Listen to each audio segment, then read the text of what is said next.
Welcome back to the Kyle Brown Podcast. We're back again with another special guest, a really special person, but a person that you'll probably see more than once.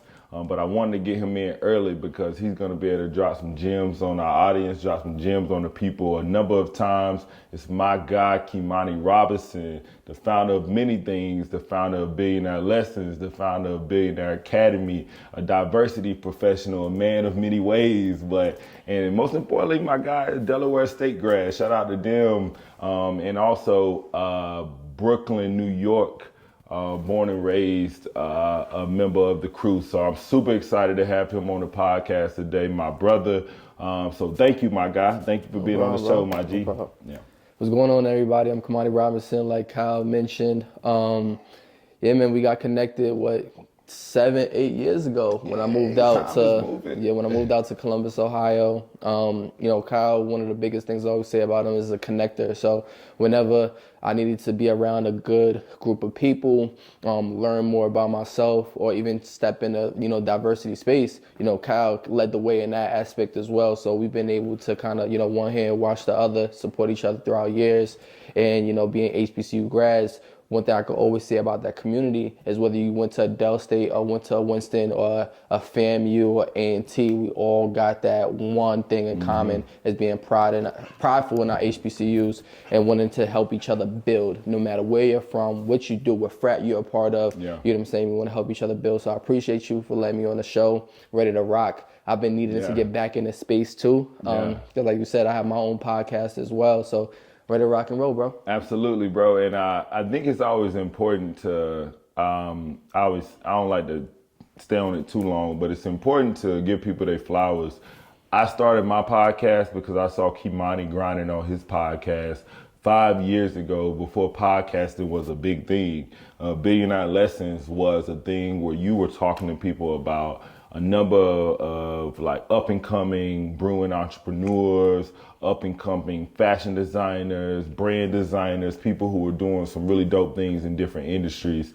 And it inspired me. I don't know if you know, I used to have a show called The Kyle Brown Morning Show. I ever tell you that? You told me that. Yeah. I didn't tell you a lot about it, but The Kyle Brown Morning Show was a non-verbal podcast on Twitter.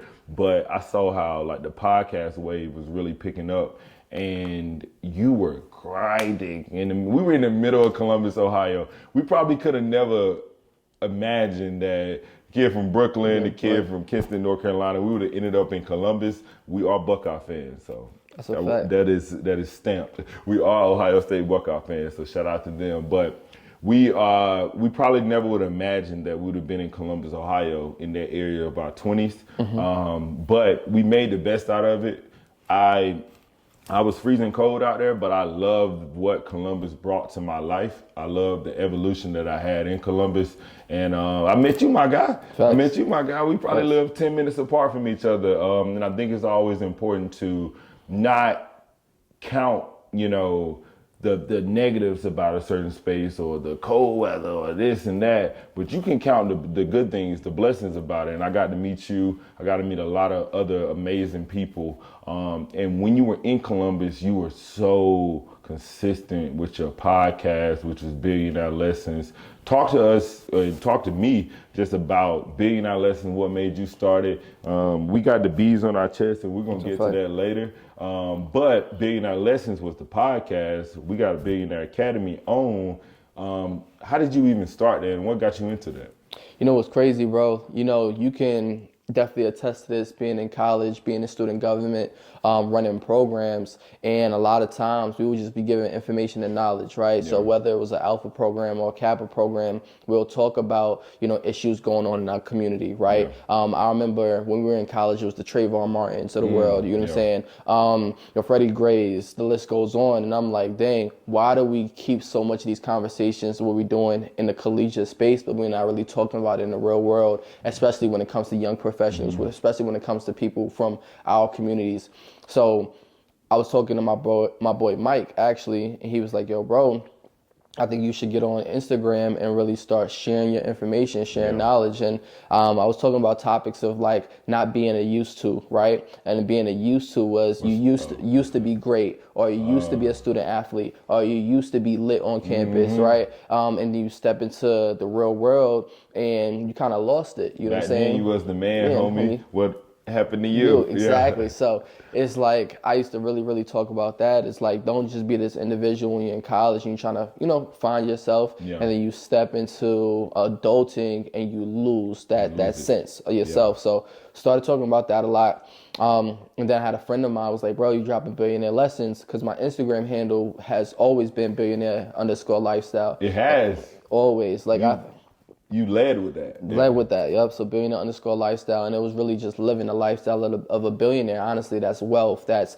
how we treat people. That's being able to see more than our environment, because we can both, Kinston being more of a smaller rural countryside area, and then Brooklyn, which is a part of the big city, New York, it gets so easy to get caught up in that mindset. It gets so easy to just be an individual that you only see from block to block, but you're not trying to be exposed to the real world. So now I was like, matter of fact, let me bring some billionaire lessons, right? And being how we could talk about health, wealth, finance, how we can talk about racial issues, how we can speak about relationships, a lot of things that were taboo, especially in Black America, and then also within Black men. A lot of guys weren't talking about these topics, bro. So I wanted to bring forth this platform that we can be vulnerable. We could talk about therapy. We could talk about healing. And that's where really it came from. And I started off my first episode with Edward Doxson. Shout out to my bro. He also has a podcast. And shout out to Ed, Dreams by Any Means Station. You know what I'm saying? That's motivation too, also right there. So I do want to give his flowers to Ed. He'll be on the podcast soon. Someone I met through Kenny, someone that I met through Kimani. And I love your story, bro, because I always believe it's important to take control of our narrative, take control of our media. And I saw you doing that early. For a disclaimer, none of us are billionaires. Not yet. But it's a mindset, not yet. And but it's manifestation that it's a mindset to, embrace where we are, embrace where we want to be, and figure out, what's the pathway to being able to get to that. And I loved how you embodied that early on. Your like you said, your handle was always billionaire lifestyle. And then a number of other things just grew from those branches. So I really love the fact that you embodied the lifestyle, you embodied the mindset of what it may mean to be a billionaire. None of us have hit it yet. We will one day, and we're gonna keep saying that. But you embodied that, and you also brought a new narrative to what we may be expected out of Black media. I always say, and it's not hating on those groups at all, but I always say we have a heavy presence in relationships. We have a heavy presence in sports. We have a heavy presence in music. There's so many other topics that African Americans and specifically Black people have a presence in that we don't touch on. Right. And your podcast and the number of people that you were bringing on, it brought on a lot of people that were in different aspects of life. If it was HBCU, if it was a budding entrepreneur, it was a number of things. You brought those people on because you gave us a different narrative from that. What's your perspective on creating your narrative, being able to bring people into the spotlight that we don't specifically see on the mainstream, because you did that with Billionaire Lessons as the podcast. So what's your perspective on that? For me, bro, it's definitely, especially during COVID, right?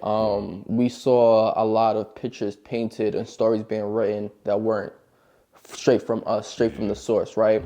Things that we were going through, right? A lot of people didn't ask us, how do you feel when you're looking at the George Floyd incident and seeing another Black man, a father, being killed by the hands of, police officers, right? And there was a lot of different topics that people were afraid to talk about. It's different conspiracy theories. There's all these other different things. And I'm like, why is it NBC, ABC, Fox, CBS, The Breakfast Club, all these other different platforms is the only avenue that's controlling our narrative. CNN that's controlling our narrative. So I'm like, we got to start taking the power back. And I was just telling Corey yesterday, I'm like, we have to do a better job, and that's why I want to shout out people like Kyrie Irving, and I want to shout out people that, you know, are really trying to bring forth knowledge and information, knowledge of self to us as Black people. And when we get that information and knowledge, it's important for us not to gatekeep it, but to share it out with the world, because, you know, I got a little boy, a son on the way,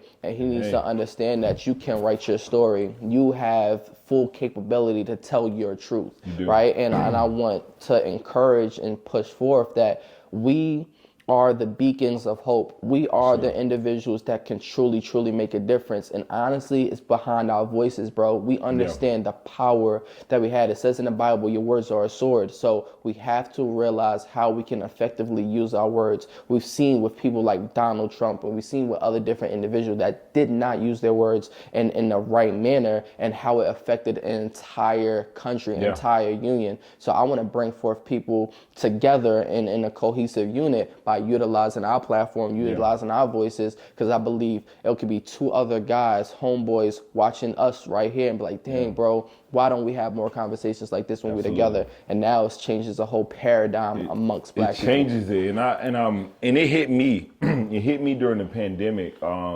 when EYL. We all watch them. I love what they do. I'm an avid listener, and it hit me on how they gave us a different avenue of the narrative of what Black media look like. And even from my perspective, we don't have the exact background specifically of EYL, but that narrative is important. It doesn't have to just be them. It can be us telling our story in a number of ways. We both went to HBCU. We're both a part of the Divine Nine. We both were a part of student government in college. We worked in higher education, the corporate higher education mix to help diverse students get into a new socioeconomic class. I always say that's a huge piece. We helping students get to a new socioeconomic class, and that's a new story that hasn't been told before. So where do we step in to start telling that story?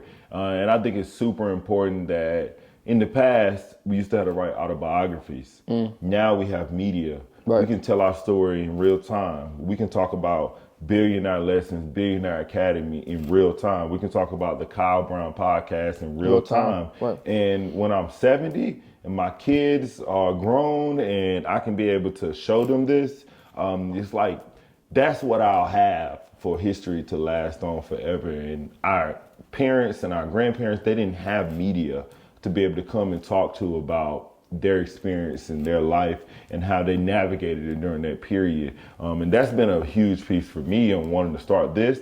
I saw that was a huge piece for you, that you just want to tell your perspective. And it doesn't matter if you are celeb, it doesn't matter if you are of some stature or whatnot, you have a perspective.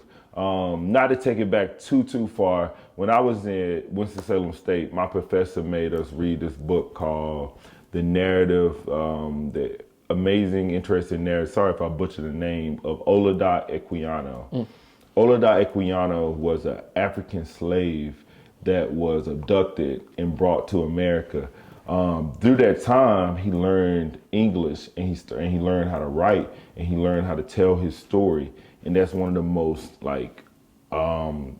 specific and amazing memoirs of what it was like to be a slave from Africa to America. And he was able to tell that story. There's a lot of people like that, but Olaudah was able to tell his story because he learned English, he learned how to write, he learned how to put it down on paper.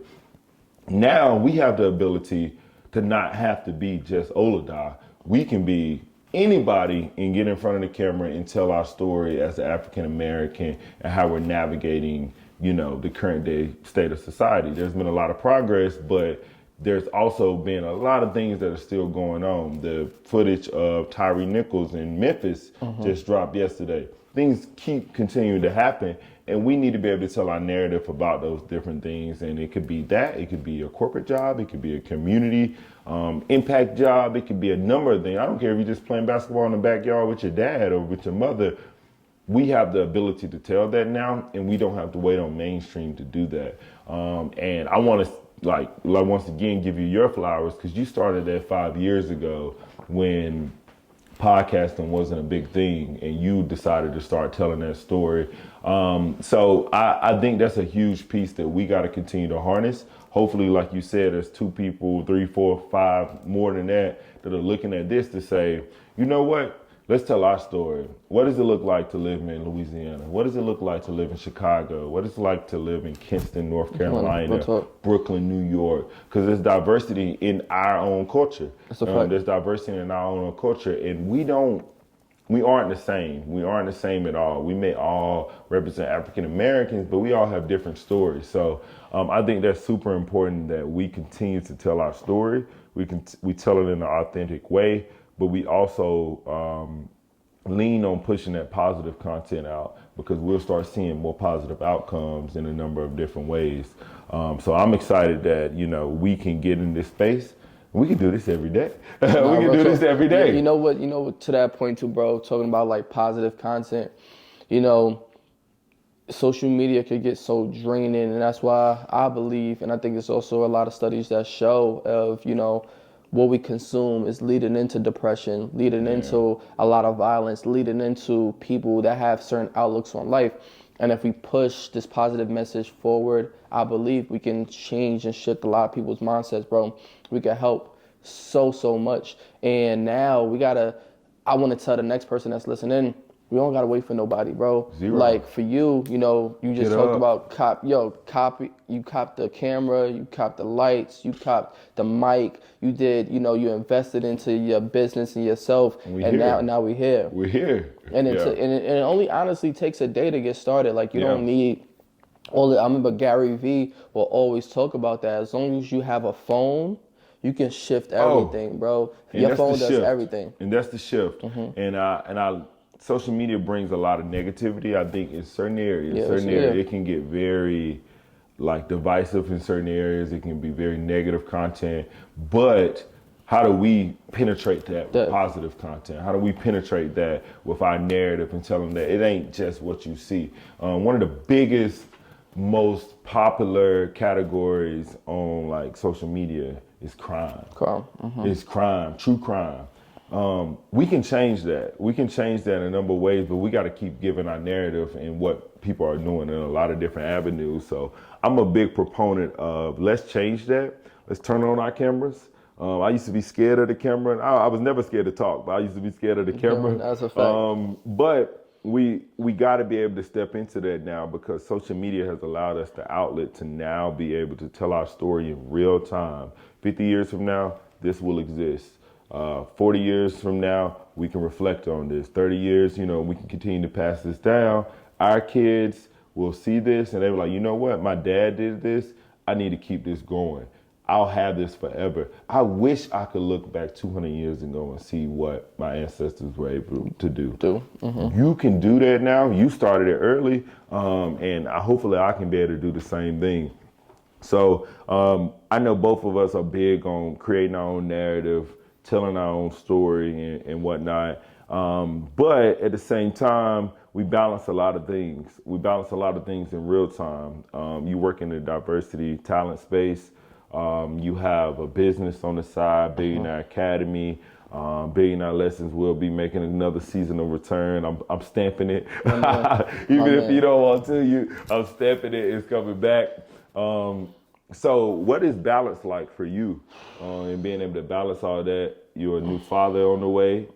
We ain't got long. So what is balance like for you? Because we want to tell this narrative, we want to do all that, but we still got to be present in the time. So what's that like for you? Honestly, bro, I'm getting to a point that I don't even think balance is 100% possible. You know what I'm saying? I think it's just how you try to bring things. And my homeboy gave me this advice, was like, you could bring everything you have going on one road. You know what I'm saying? Pack it in one car and then utilize it when you need it.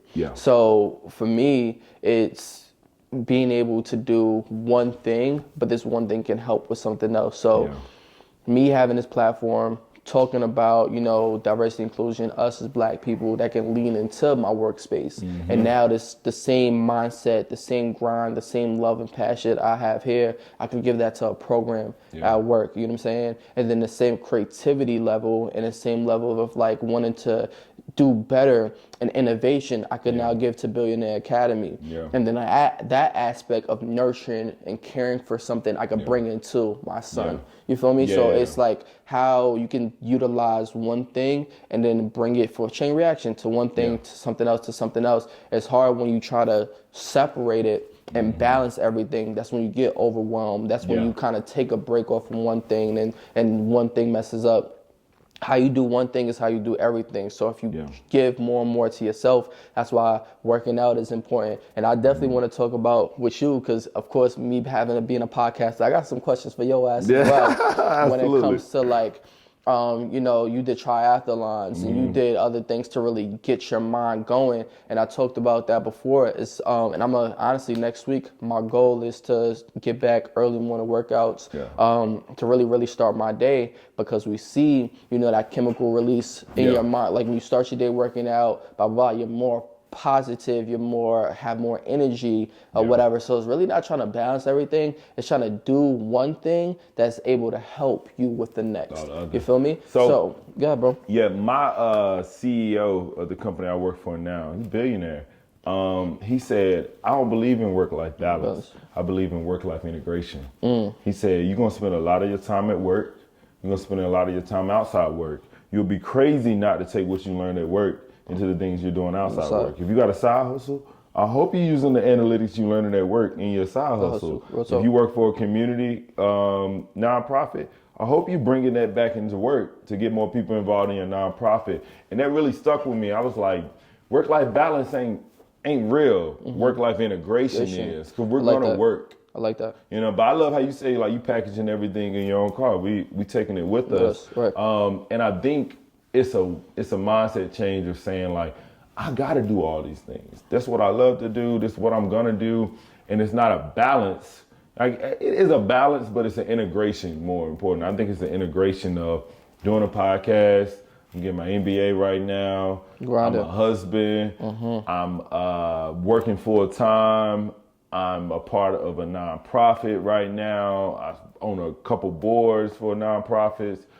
And I can't like just say I'm balancing it all. I'm integrating it all. I like that. What I learned from the Urban League, I take to another nonprofit I'm a part of. What I learned from work, and I've seen how we operate from a business perspective, I take to my podcast when I'm understanding how to create my business at a more efficient way. So that work-life integration has been a big thing for me, is because I feel like when you title it work-life balance, you almost put more pressure on yourself that you need to balance one thing more than the other. You need to be here, be there. But the integration piece just helps me realize that this is who I'm going to be. And I have to figure out how to integrate it and let those things, like you say, chain reaction, play off each other. So I think that's a huge piece on top of creating our narrative, understanding that work-life integration is going to be key. And we have to continue to figure out how to make that a natural habitat of our life. No, bro, shout out to you, number one, bro, of creating your platform, creating your podcast, leaning into it. And you just said, bro, you've had 11 guests since you started. You got a lot of content material already, and you want to keep it flowing. But ultimately for you, bro, like, what's your ultimate goal? Like, what do you want to accomplish with this? When people are listening, what's that feeling you want them to get? How do you want this to resonate with the next? I'm a big proponent of exposure. You can have a master's, you can have a bachelor's, a PhD, you can go to the Ivies, you can do whatever. But if you can see something, you can be it. On top of that, I think visibility builds credibility. That's my mantra for this channel, is that if you can see some things, you can see, you know, what it takes to be an engineer, you can see what it takes to be a talk show host, and you can be it. So I want to expose people to what they can be, specifically minority communities. And even outside of that, like, everybody needs exposure. And if we can show it to them through this podcast, if I can bring a CEO on, if I can bring an up and coming entrepreneur on, if I can bring the woman that wants to be a veterinarian on, those can be the stories that we can have the youth see, the stories that we can have that person that's looking at taking a pivot into a new career. They can see those things, and now they can be able to say, okay, I saw them do it. They told their story. They look just like me. They come from similar backgrounds, and I can go out and do it too. So if anything, it fulfills me to know that I'm providing people exposure to something that they could potentially be. My grandmother was huge on Jimmy Kimmel. She loved Jimmy Kimmel heavy. And so I sat there and watched Jimmy Kimmel. Didn't know if I wanted to ever be in front of the camera and talk to people like that. Maybe not in his manner, but at the same time, I knew that he had a narrative. Talk show, comedy, whatever it may be, I saw that it was a narrative, and I was like, yo, we could do this one day and just do it in the own way that we like to do it. So I like to expose people to topics that can possibly help them in the long run, in the short term, and possibly help them find out what they want to really do with their life. And if you can see it, you can believe it. It doesn't have to be Michael Jordan or LeBron James. It can be as simple as the head basketball coach at the school down the street. It could be as simple as the guy that goes to work every day and take care of his family, but you might then grow up with that. Being able to see that will allow you to potentially become that. And I think that's super important. I didn't grow up with a father in the house. So if I can bring a dad on that's been doing it consistently for 40 years, that's going to do something for that kid that didn't grow up with a father in the house and understand what did they do on a consistent basis to be a good father. So that's a big thing for me, is just providing exposure. I guess I'll ask you, Billionaire Academy, Billionaire Lessons, Billionaire Mindset, and all the things that you do, what motivates you and what do you maybe want to get out of that or potentially give to others from those different outlets? For me, bro, honestly, is I want people to understand the possibility when it comes to having an idea, curating that idea and bringing it to light. It has so much power, bro. Yeah. You don't know how your platform can help, heal, support someone. I remember when I first started my podcast and I was getting a lot of DMs and a lot of messages like, yo, this hit spot on, like exactly what you said. Because there's a lot of people out there that feel alone. Yeah. And when they see that someone else is going through a similar struggle and someone else is going through a similar kind of like pathway in life, they're like, damn, like I have, even though I cannot speak to that person or might want to kind of share what I'm going through, at least I understand someone else is enduring that same thing. So it's really helping people understand that you're not alone. Yeah. Helping people understand that, you know, it's different resources when you do have an idea and providing that resource. I was just thinking the other day, especially being that I'm becoming a father, I was like, yo, damn, I never seen a lot of conversations and tips for men that's becoming dads. You know what I'm saying? Yeah. I'm seeing a little bit more here and there on TikTok or whatever, but I usually see women giving men advice rather than men giving other men advice. So having that peer-to-peer and being able to help and support and being everything that we feel like is missing. I never forget my guy, Coach Rice. He was like, whatever you see the problem is, bring forth a solution. So whatever I believe is missing, my ultimate goal is to fulfill that void, bro. Yeah. Honestly. And then with the clothing brand, it wasn't supposed to be a full-fledged clothing brand. It was really supposed to be something that ties in with my brand, and then it just grew. So having a quality comfort brand that you could wear for travel, that you could wear while you're working from home, that you could wear kind of going out to be fly, kind of have an all-purpose lifestyle brand that really helps specifically my target population, which is young professionals. And yeah, man, that's me. My God, I appreciate that. And I think it's important that we continue to tell that story. So if we ask each other that question 10 times, that's fine. I think we want people to know that we want to expose, we want to make people feel vulnerable, and that it's okay to feel vulnerable in these spaces, because hopefully we can bring people on to our platforms to be able to let them know that they're not alone. So this has been dope, my guy. We'll have many more. Billionaire Academy, Billionaire Lessons.